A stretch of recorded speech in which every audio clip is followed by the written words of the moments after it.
Today in this presentation, Andy and I are going to talk about how fabric impacts decoration, essentially. We are going to get a little bit into some techniques on how you could avoid maybe some heat sensitivity, but I know Josh in the session immediately following this one is diving in deep to heat transfer troubleshooting. So the next two sessions back to back are going to get you equipped to confidently print on any style of apparel, any fabric, any image of what you're going to be putting onto it. So if you are just joining us here today for the first time, I know some people probably just getting out of work here in the United States or being able to tune in abroad globally. I welcome you, and I'm so thankful that you are here today. And in any way that I could assist you in your business, I'm here to help. But my name is Dave Connor. I work as the content director here at Stahls and Stahls Transfer Express. With over 14 years in the industry, I've seen a lot of ways that you could put ink on substrate, and I want to take that experience to help you out. I am joined here by Andy Rogers from Stahls UK. Andy, you want to tell us a little bit about yourself if somebody hasn't been tuning into the many sessions that you've already been a part of today?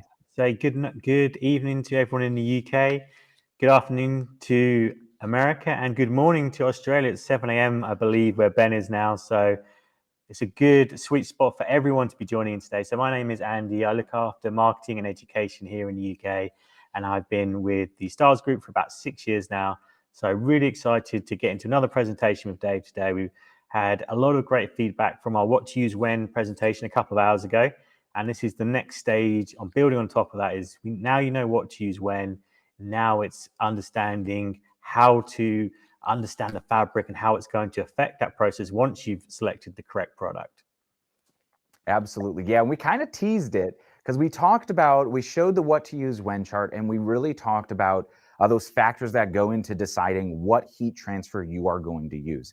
And now a big part of that too, that we barely touched on in that last session was fabric type. So of course, quantity, the colors in your design, and fabric type are going to be the main three pieces of the puzzle to help you decide what is going to be the best transfer type for you to use. I see Kathy Taylor still here and Lawrence saying in the chat, today has been great. And I'm so thankful for you guys, and I do appreciate you hanging out, and hopefully some great takeaways for you to better your business here, rounding out 2023 into 2024. So we're not going to do what we did last time and go way over time. So we got not as much content to get into as all of the different transfer types, but again, we're going to be talking about a lot of those transfer types. So let's dive in and start talking about exactly what we're going to be looking at here with finding the right transfer type for the right application and the right fabrics. So there's a nice little picture of Andy and me. Hi. Hi, picture version of myself. So the main three components of what we'll be talking about here are understanding fabrics. Especially if you're just a new decorator, you're probably used to wearing t-shirts, right? And you haven't necessarily thought about the fabric content of those t-shirts that you're wearing. So we're going to talk about the most common ones. I have some styles here that I'll show off and some tricky situations that we might find ourselves in.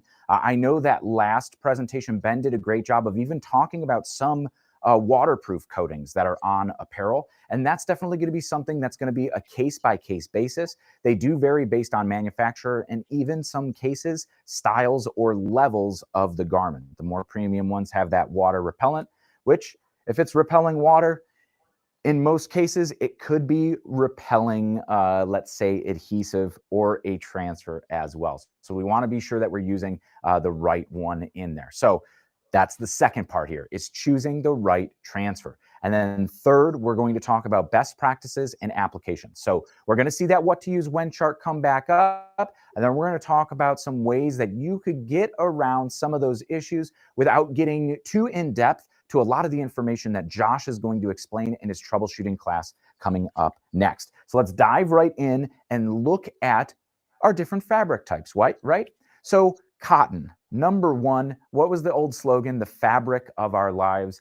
And very much so, you will still see organic materials making up a lot of the shirts that we're decorating. As we talk about sustainability becoming a larger portion, that's where we start to see some polyesters get worked into those blended fabrics, even hemp being used as a cotton replacement as it's sustainable and just in that same eco-friendly way, less water to create. So I've noticed myself here in the States that hemp has become a little bit more involved into t-shirt printing as well as those recycled polyesters. But as we talk about polyester, performance wear, right?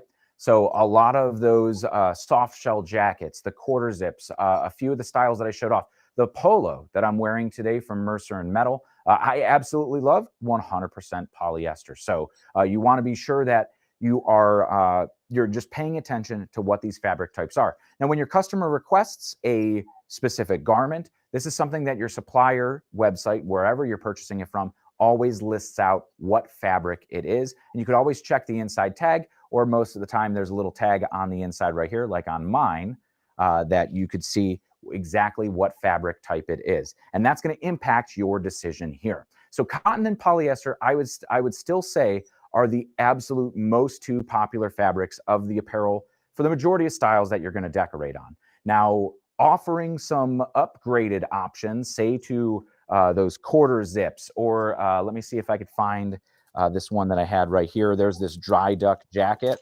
that is 100% polyester soft shell, right?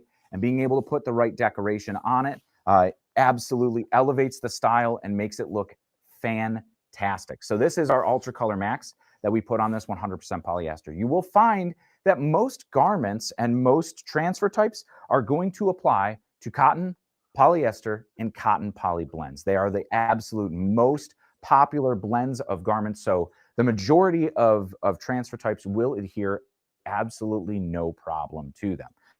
As we get to more synthetic fibers, the rayons, the modals, and the specialty fabrics, that's definitely going to impact the decoration method that we're going to use for a variety of reasons. So cotton and polyester, while some could be very, very stretchy, once you start introducing those very, very stretchy fibers into spandex, lycra, the modal even, where it gives that soft feel to the garment and the super stretch, you want to make sure that you have an ink formula and an adhesive formula that's going to move with that. Otherwise, you may start to see some of that premature cracking of a garment or the print on it because it's just not formulated for that level of like say high stretch, right? So I have this pair of leggings here that these are, yeah, I mean, super stretchy, right?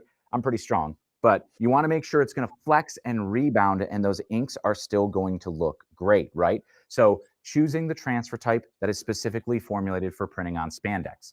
Now, as we just talk about this specific garment style right here, that Ultra Color Max and Ultra Color Stretch here in the States are going to be the go-to option for a full color graphic, just like that one was, with a lot of that that color in there and the gradients in that file for that graphic. But of course, then we're talking about nylon. And even when we get into headwear, we start talking about acrylic as well. So those are very, very heat sensitive garments and heat sensitive fibers that essentially we could damage on that. So with scorching and heat sensitivity, that's typically one of the most common problems, because then you're going to have a press box on that. And we're going to get into some tips in just a little bit of how you could fix that. But I want to talk about kind of what's happening to those fibers. So like on a cotton, you may see a press box because of the moisture difference.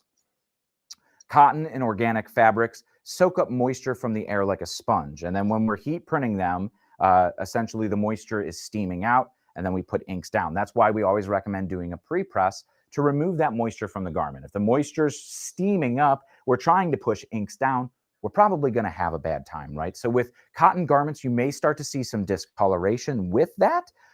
However, that is just the moisture difference. Or kind of like crop circles, right? We are laying the fibers of the fabric down. So once you wash that, you could kind of scrub it with a brush and you'll see that it's completely gone. Even steaming it, you'll see that that's completely gone. Now with scorching and polyester, you still have the the crop circle flattening of the fibers, but just similar to, say, like when plastic is exposed to heat, if you've ever used shrink wrap, where it kind of warps and gets warped and bent and sometimes like bloated as the fibers are. If you look very, very closely on a, say, scorched polyester, you see some of those deformations of the fibers themselves, and that's damaging that fabric. So we want to make sure that we have that we avoid that, right?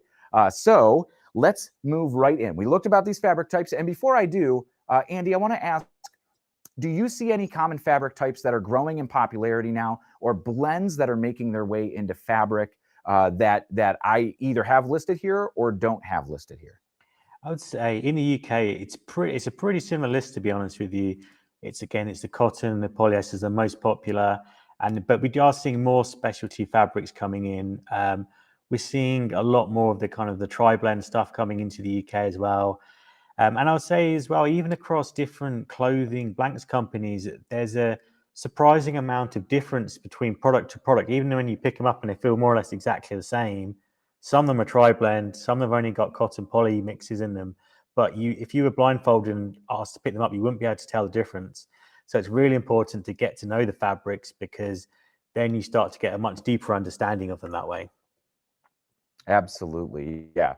And that, like, you kind of hit it on the head. I think tri-blends have been very popular here in the United States for quite a while, but those more synthetic blends, and even when we talk about the heat sensitivity of some of those more sustainable styles that use recycled polyester from, say, plastic bottles, those tend to be slightly more heat sensitive than others. But I've even had like the same exact garment, just different sizes, and one came in from Honduras, the other one came in from Mexico, and the fiber content, like the polyester fibers, are slightly different. So that's another thing to look out for. Now, my number one, if you are unsure and never printed on a substrate before, my number one tip is to turn it inside out, right? I take the bottom hem right here on a, like where the side seam is, and essentially turn the garment inside out and see what temperature it scorches at. That way I'm not pressing a press box into possibly a heat sensitive garment. I'm testing on the inside. So the same exact fabric. And if I know it could be at 250 degrees, 290 degrees, 320 degrees without damaging the fibers of that shirt, I could still print on that shirt. Even if it does scorch a little bit, I go, okay, 320 is the limit. I need a 290 degree transfer type, or whatever the conversion is then to like Celsius for our global audience, that we need to make sure that we're not damaging the garment. And then we could still salvage that. If you scorch the inside of a garment, nobody's going to know. But if you're walking around with a big box on the shirt, your customers probably aren't going to be all that thrilled. So definitely something to keep in mind. But I always test, especially when you're just getting started, and try not to. Testing in this industry could be very expensive. So being able to test on multiple placements of a garment when you're trying out different transfer types, always smart to be able to keep in mind there. So as we talk about choosing the right transfer, of course, talking about that heat sensitivity of that application temperature, and then also the transfer application and durability. So will it wash? Will it stay durable to those 50 wash dry cycles that we consider this industry standard, right? A lot of talk today about durability of heat transfers, and we've seen some instances that we even talked about in the last session that went way above and beyond that 50 wash dry cycles that we consider as that industry standard. So I know in just my screen printing realm, being able to put Plastisol inks, whether in a transfer form or direct screen printing, to say nylon, sure, absolutely might stick to it. But in the first couple launderings, or when you start rubbing on that in any contact, like if it's on a backpack and you're putting it in and out of a locker, or in the back seat, or the trunk of a car, or anything like that, where it starts to rub off. So you want to ensure that, number one, when you're decorating it with your heat press, you're not going to damage it, and that transfer is going to last on the garment. Nylon seems to be the biggest one that I've personally ran into with some of that durability, but choosing the right transfer type then eliminates that, because now you have that adhesive that's going to bond to the fibers, be them synthetic or organic fibers, and be able to get on there for you. So those are the two real things right there. Now, when we talk about those methods, and Josh is going to go into all of this a lot more in depth during his troubleshooting presentation, and I know he mentioned this in the Q&A that we had earlier today, I've heard him refer to it as the ARCH method, right? So it starts with accurate pressure. Now I have this chart here in this slideshow, and I believe we have it as a PDF download as well. And this is kind of a compensation chart when we talk about the actual, the size of your platen. Ben had mentioned it when you're using a mouse pad, say, to raise a print location, right? So something like this, I'm decorating on a left chest. I want to avoid these buttons. And now I am reducing the printable area, right? So now my press right here has a great pressure gauge, right? A fantastic pressure gauge that's going to tell me exactly what the pressure is set at. However, it is thinking that it's across an entire 16 by 20 area, the size of the platen. So I liken it to like the high-heeled shoe example. If I am just standing on a tile with just my whole body weight on one foot, it's dispersed. The pressure is dispersed over my entire foot. As soon as I concentrate that, if I was wearing a high heel, it could crack that tile because now all of my body weight, instead of being over the shape of a foot, is down to a tiny, 1 centimeter by 1 centimeter area. That's going to put too much pressure, the pounds per square inch, down on that. And that's where you're going to see that overpressure. So using this chart is going to help you eliminate any of the guesswork of, is my pressure too high or low? And this uses the actual mathematical equation for the correct pounds per square inch when you're talking about decorating on small areas. So this is definitely something to keep in mind, especially when you reduce the print area, to have that accurate pressure. The reduced heat transfer, of course, some of the options that we're going to talk about today, this is usually my first line of defense, is just choosing the correct transfer type. Again, when Josh mentioned different cover sheets, and I heard even Ben in the last session mentioning cover sheets for a few different reasons, but the silicone flexible application pad, similar to one that I have right here, right? So this is fantastic for protecting garments, but like I mentioned in the Q&A earlier today, and I'll mention it again right now, this does block heat. So you could start to see application or those durability issues because now you're not activating the adhesive to the correct temperature. So you'll have to compensate when using these. Now, of course, that depends on the specific transfer type you're using and your heat press. As we've talked a lot about Hotronix heat presses. Molly and Kelly had that fantastic overview of all of those different ones, and having that accurate heat is a big part of these great applications that you could get on, say, more heat sensitive or synthetic fibers. And then, of course, something like the power platen, a lower heated platen, is kind of the last line of defense where you could reduce the top heat so you're not affecting the face of the garment, but you're able to heat the transfer from the bottom, and using something like the flexible application pad to make sure that the front side of the garment is not getting tons of that heat that's going to damage the garment. Another thing, for those of you with a 360 IQ, or say you're decorating with any dimensional products, right? These foam cover pads that come with the 360 IQ press are great for not only reducing that top heat as you're looking to push heat through the bottom to meld and fuse the fibers of that dimensional emblem onto the hat itself, but this is going to protect that decoration too. So it's going to protect both the decoration method of what you're decorating and then the actual garment itself. I have a great example here of some Flexstyle, say, decorated on a 100% polyester backpack.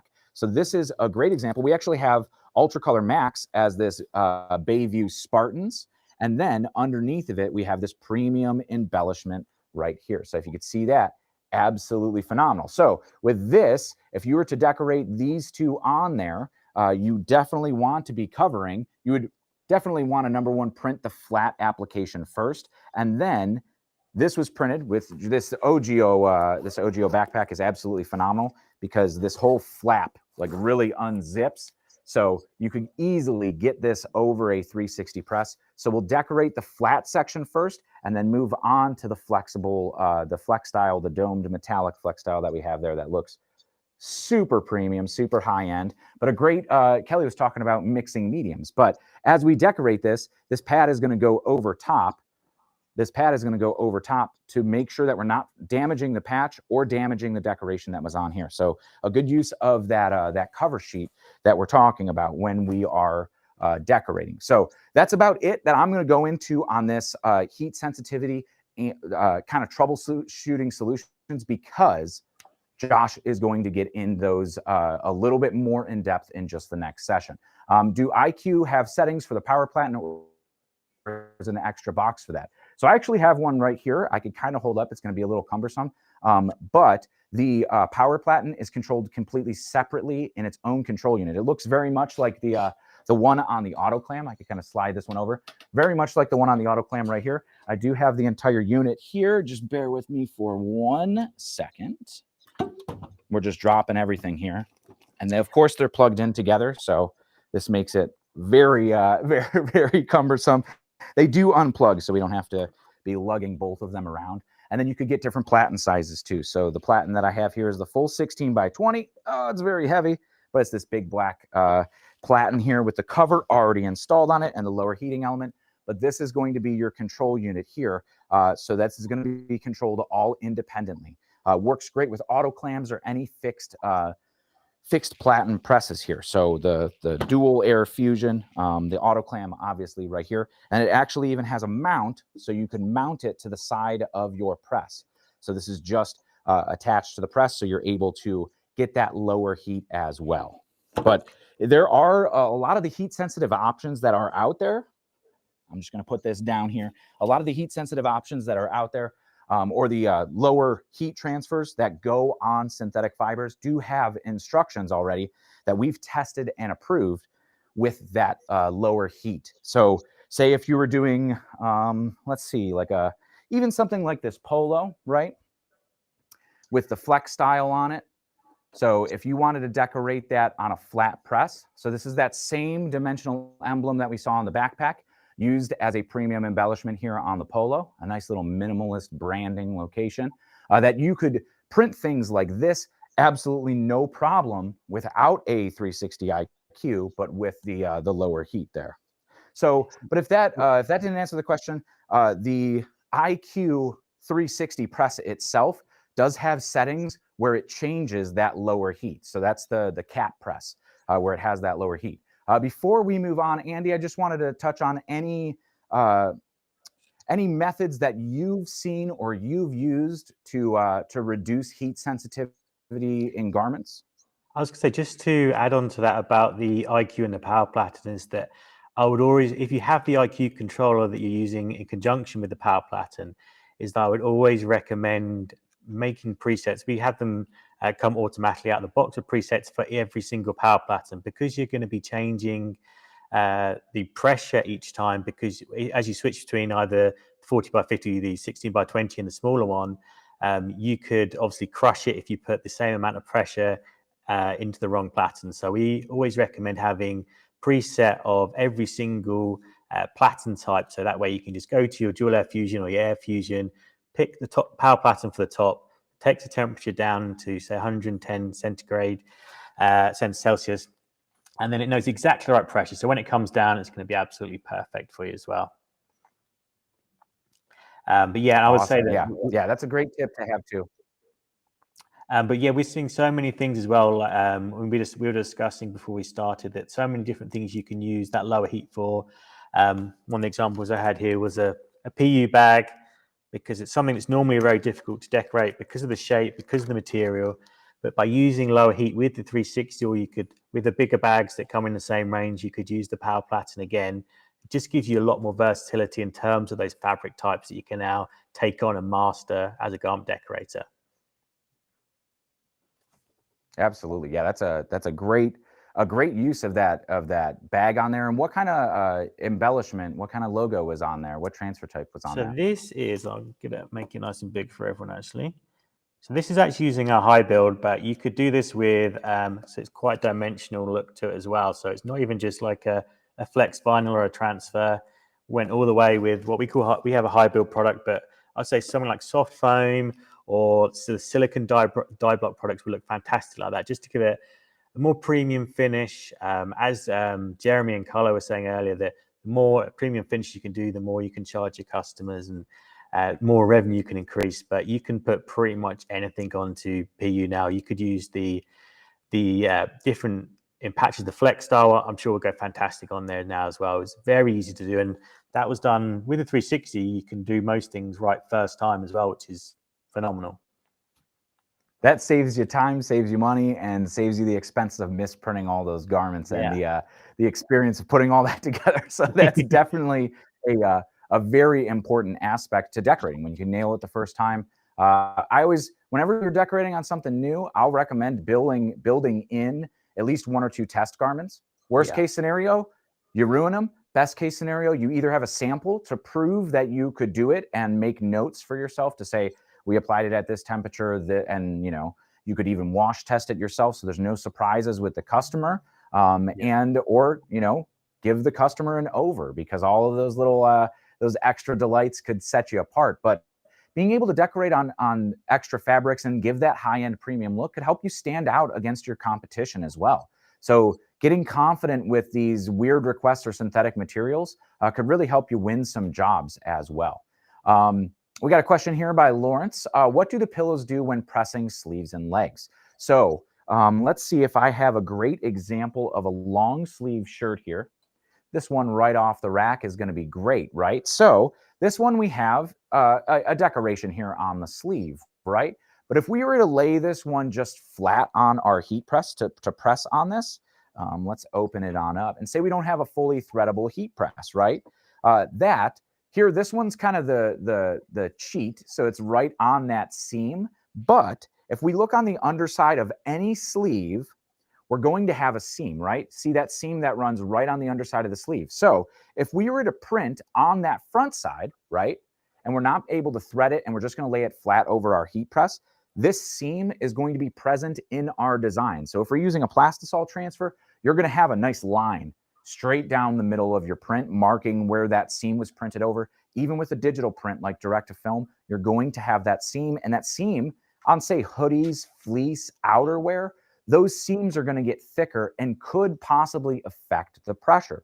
So the pillows underneath allow that seam to go down while raising all the other print areas, so you have a nice firm or nice even pressure across the entire way.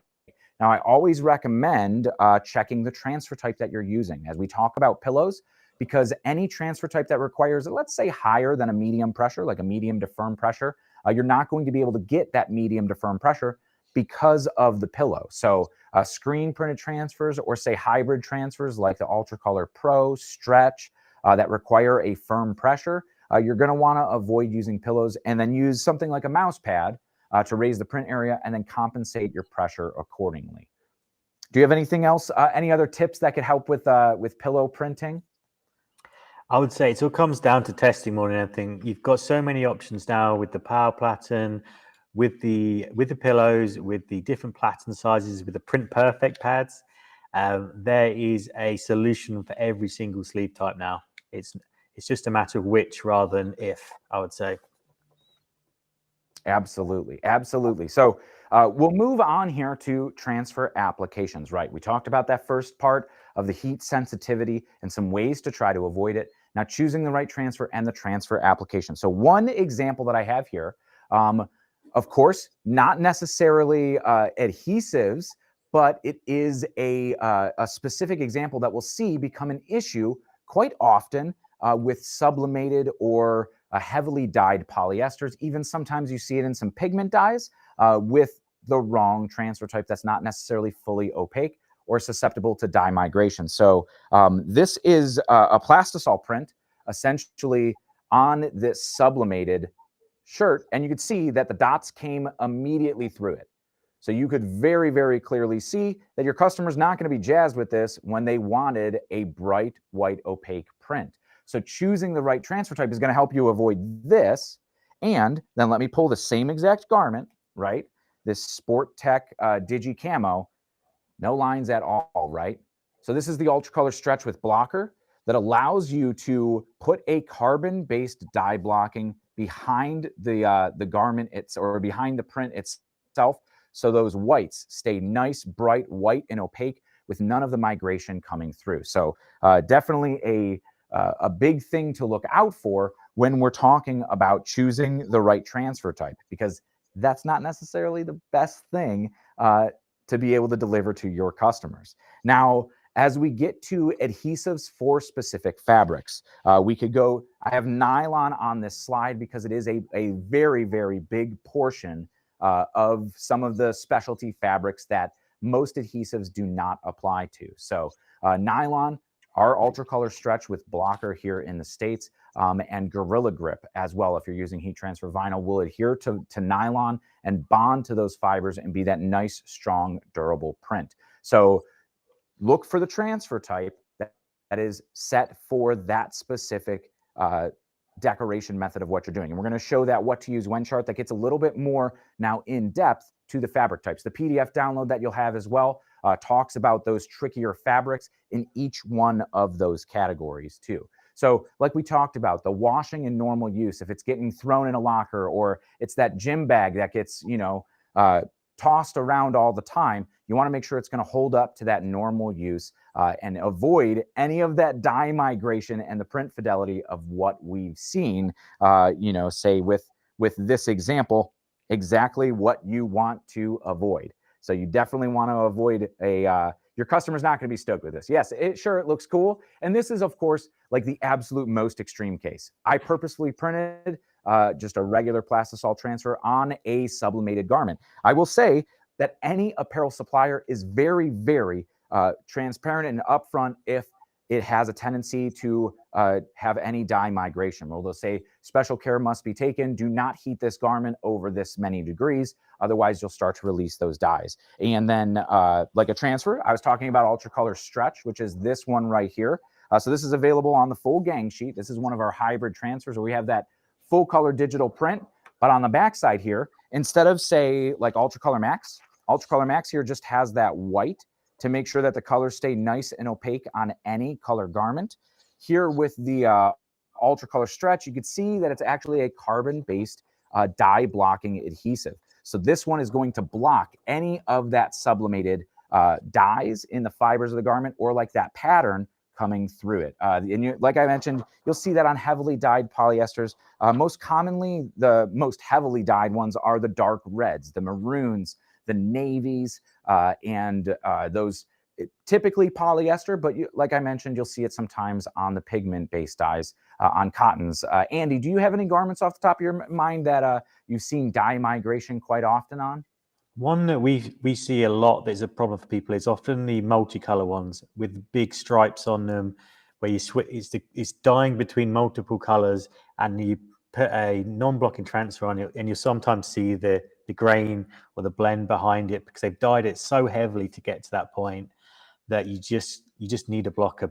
And it also comes down to, we have quite a few customers that best practice obviously would be to buy from a blank supplier that you know and you trust, but especially when it comes to football or soccer shirts, it's not always as simple as that. Sometimes these shirts are coming from China and that's what you're going to decorate onto. So you have no chance of understanding the origin of it sometimes and what they've done to get it to be that color. Oh, absolutely. Yeah. And those patterns, the patterns are going to be the most obvious, right? And in some cases, you're going to print it and it's going to look fine. And then you ship it to your customer. It sits in a box. It's on the back of delivery trucks out in the summer hot sun. And then it arrives to your customer and then that pattern starts coming through it. So that's something you really want to avoid. With this one, with our example here, this one definitely was immediate. As soon as I peeled the carrier away, you saw those dyes pushing through the white inks on this. Now, this is, like I mentioned, the absolute most extreme example, and we did this on purpose to show it to an extreme. In most cases, like you mentioned, those patterns and stuff are going to be the most eye-catching. Sometimes it's even as subtle as that white ink on a maroon shirt starting to turn pink. Or I've decorated on some like foam front trucker caps with a non-dye blocking transfer. I didn't test it right. And then it was a black hat, polyester foam front, but the whites almost started to turn like a purple. So you got that dye pulling out as there's, maroons or there's, reds and blue dyes in that black. that that dyed the ink color essentially. So sometimes it leaves a cool effect. 90% of the time it is unintended, and it's something that you're definitely going to want to try to avoid. So yeah, definitely choosing the right transfer type works. We talked about pillows a little bit right here already from that question, so I appreciate you guys. But the pillows are going to help you avoid those seams, like we talked about, and also disperse any hard boxes. So we've seen it with printing, say, pocket t-shirts, right? With a pocket right here, you're decorating on the pocket or around it. It's a lot easier to just, say, put a pillow even under the quick slip pad protector, so you don't have to be threading it inside of the garment every time. That allows those seams to kind of sit down and definitely remove those platen marks on a 50-50, a 60-40, or even 100% polyester garments. But again, low to medium pressure transfers only, right? And then the cover sheets as well do block heat, and you do have to have that accurate compensation with that flexible application pad you see in the slide, and just like the one that I have right here. The question here for Rebecca, does the Dual Fusion IQ auto change pressure if you use a mouse pad, then remove it for another part of the garment? Andy, do you want to take that one, or you want me to take it? I can take that one, and it's a very easy answer. It's an absolutely yes. So that is one of my favorite things about using the Air Fusion presses, is that it takes so much human error out of it. So I don't have to worry about getting it wrong, changing the pressure every single time. The great thing about Dual Air Fusion is no matter what's under there, whether it's different platen or you've used pillows, anything, it always understands what it's working with. It's so intelligent in that respect. And that's why we see so many of the big volume printers using the Dual Air Fusions, is because they can just set it up and it can go, and it kind of helps you eliminate mistakes that you might normally make when you're changing between platens on a manually regulated press. Yeah, and I will say even too with like switching to like if you're doing some t-shirts, the same exact graphic, same exact job, switches then over to fleece or those like a heavyweight quarter zip or something, that's going to it will compensate the pressure as it's coming down. Now you always do want to be cautious and careful. Test it first before doing an entire production run, and ensure that the pressure is correct. But with the air pressure presses, it does take a little bit of the guesswork out of that, and it's always going to do it to what you set it. So like models like the Fusion, where you're setting the pressure on the display, and it'll warn you if you're out of that pressure range, but you still have to manually adjust the pressure on that. When you go to very, very small platens, the 4x4, the 6x10s, I still will knock the pressure down on the Dual Air Fusion, just to ensure that it's not over pressuring it. And as long as the transfer is applying correctly, I will keep it right at that setting. But yes, we see a lot of people have a lot of success with the air-powered models, mostly to reduce fatigue. You get all of that automatic functionality, the increase in efficiency, as well as, I mean, I love those settings. You could run essentially each side of the press at an independent application, as long as the temperature is the same, because the temperature can't boost and drop down. But when we're talking about varying pressure or even varying times, with all of the timers that you could set up in that smart brain of the IQ system, very, very cool. So definitely something to keep in mind, and a great aspect of those presses. Now we get to the what to use when chart again, right? So the key factors that we considered in our previous class were quantity and colors in design, but we're really going to focus here on fabric type, right? So we're looking at heat sensitivity.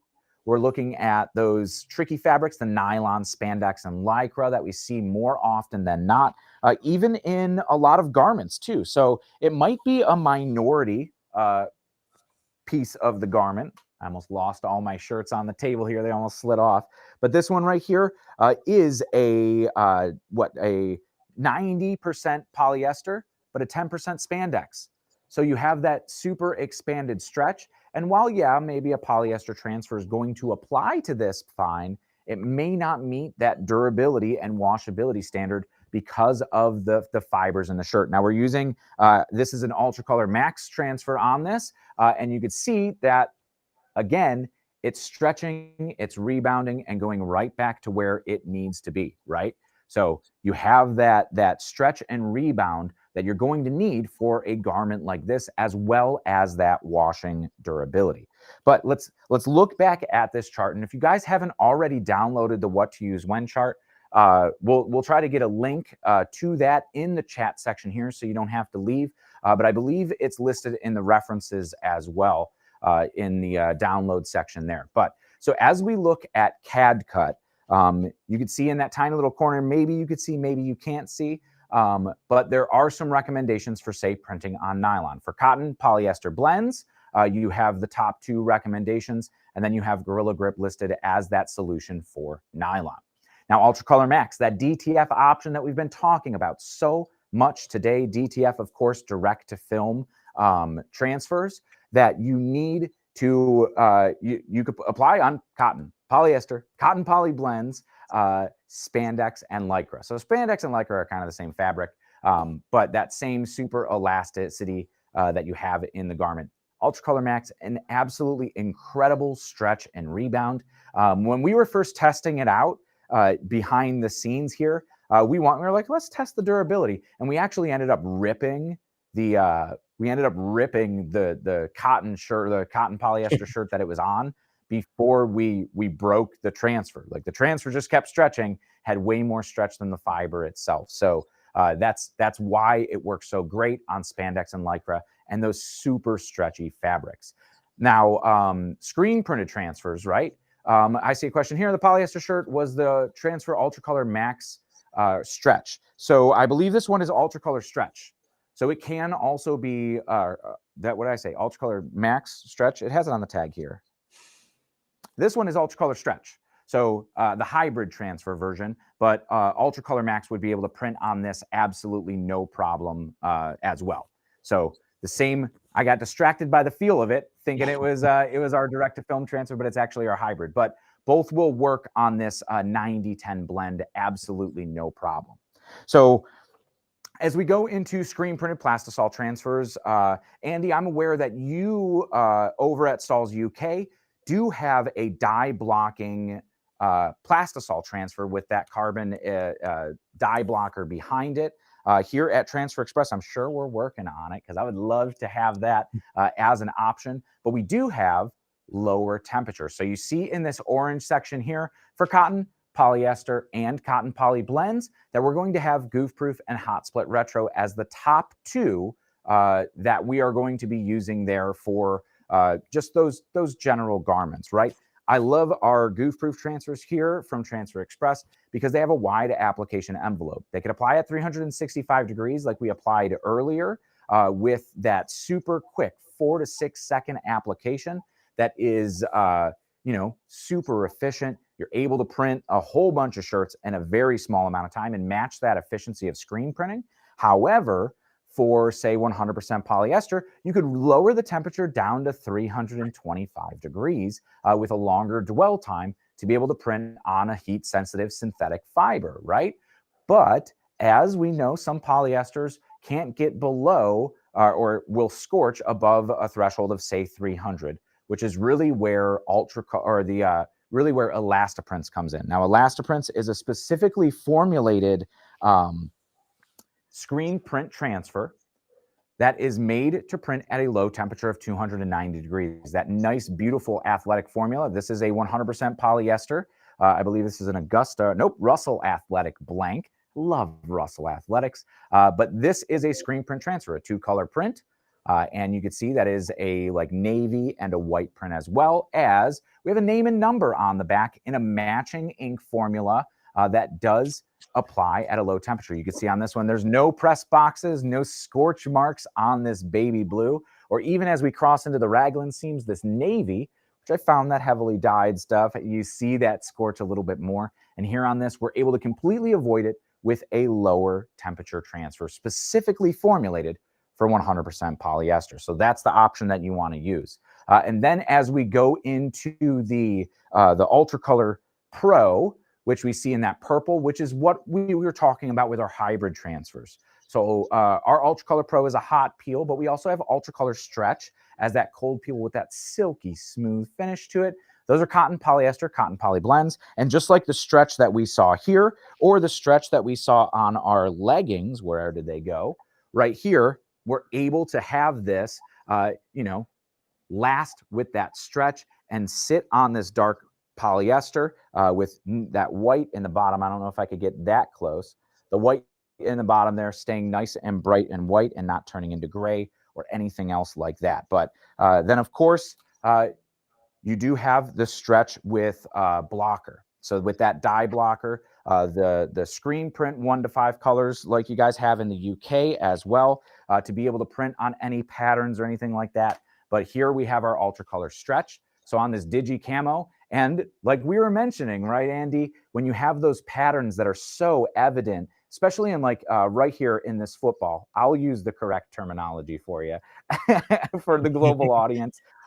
I know we call it soccer here, but here in this football that we do have nice, bright, crisp whites, and it's not showing that pattern through it. That would be so super evident, right? So you're able to avoid that. And so you see in there with the stretch, which could apply to nylon, the stretch with blocker that applies to so much more, that you really have the ability to decorate on almost anything. This is that screen printed formula again on a nice dark colored navy 100% polyester performance jacket here in a 2-color print.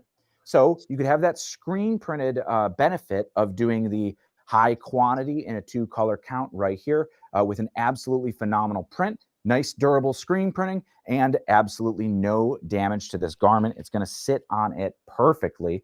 And then the only other sample that I have here is something like this polyester soft shell jacket. Now you see a lot of these being introduced and requested by customers. So here we have this, the ultra color stretch again with blocker to avoid any dye migration on this.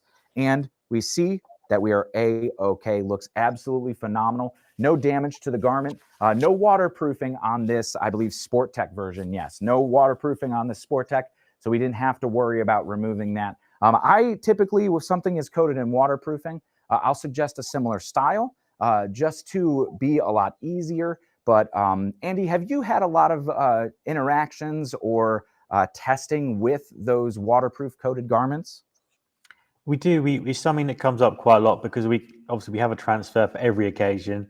But it all really comes down to asking the right questions before you get started. Is the most important thing here, is that you've met lots of wonderful people here today, and there's many more wonderful people behind the scenes that help make these transfers and help get you the right transfers. So if you're ever unsure, if it's something waterproof based, do email, do phone up, because we have tested on everything across all of the divisions of styles. So there is an answer.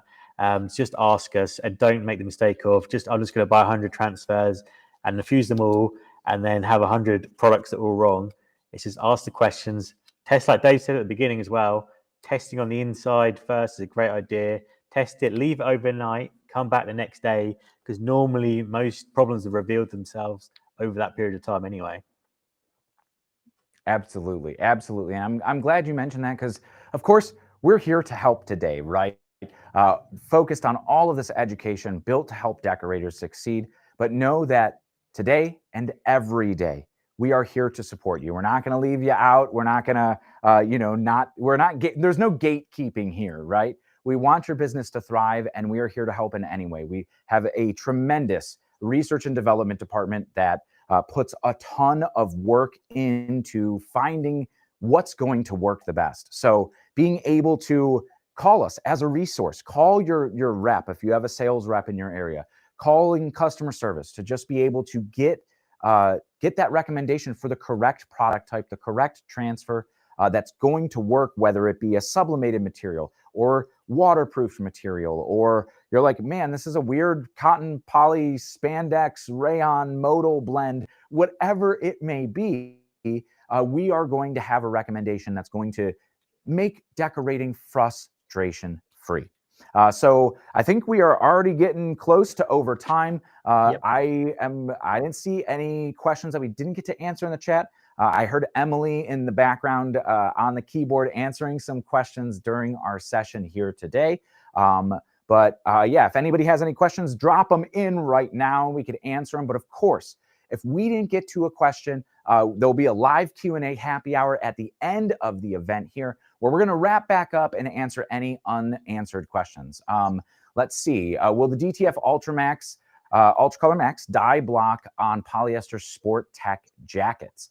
So I have printed personally on Sport Tech polyester jackets, and I didn't have a problem. Now I didn't do like a super heavy dye, but that would be one thing that you may want to test to ensure that it's not going to bleed. You're not going to have the dyes in the fabric bleeding into those ink colors. I've printed on a ton of hats, polyester foam front hats, absolutely no problem, and I've only had one that had a problem with dye migration on it.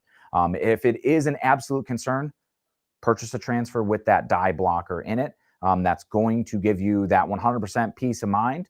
Of course, with Ultracolor Max, you could buy just one to test. It is absolutely fantastic to be able to test that, have it sit around for a day or two, put it on the dashboard of the car to see if there's any if that raised heat kind of over the span of a couple days helps that migration along.